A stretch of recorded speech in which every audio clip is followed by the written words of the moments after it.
Who was George Washington? Chapter 7, Hard Times.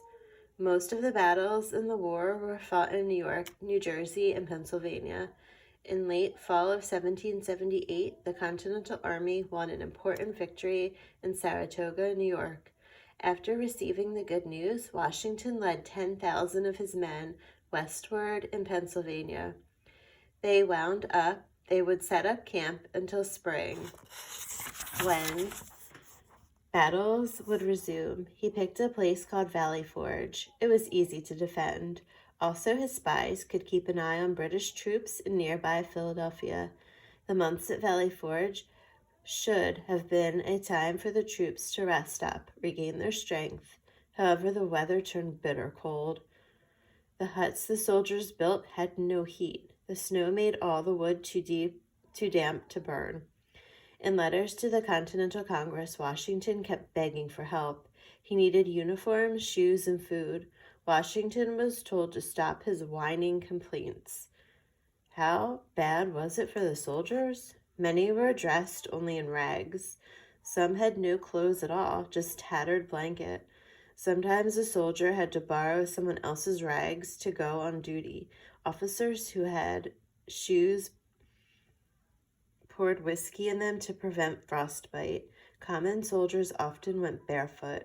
Washington reported seeing blood from their feet in the snow. Some soldiers' frozen feet turned black and had to be amputated. There was no food for the horses. Most fell down dead.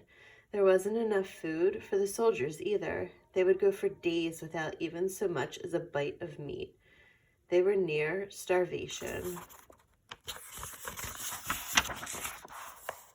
As always, Martha came to stay with her husband and the troops at winter camp.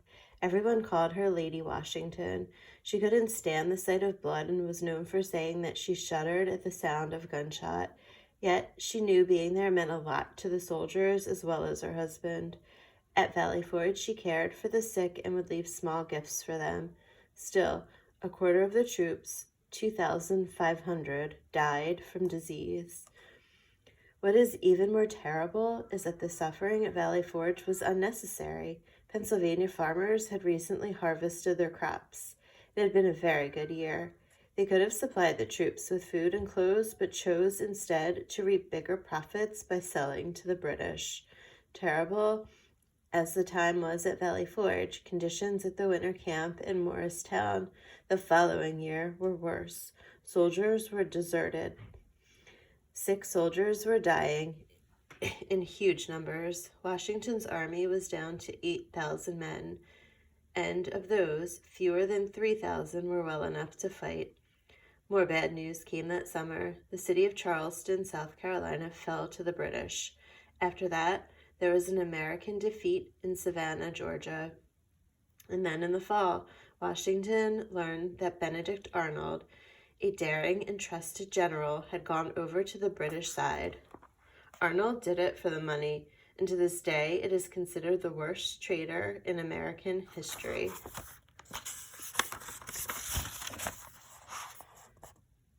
Tories. Looking back to a long ago time, it is easy to think that everyone in the colonies was fighting together, that they all believed in the same cause, but that isn't so. Not all Americans shared in the spirit of '76.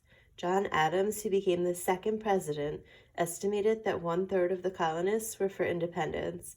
1/3 wanted to remain British. These colonists were called Tories. And 1/3 didn't care much one way or the other. During the war, Tories were punished as traitors. Sometimes they were tarred and feathered. After hot tar was poured on them, they were coated in white feathers. Then they were hoisted up on a rail and ridden out of town. After the war, most Tories ended up moving to Canada or sailing back to England.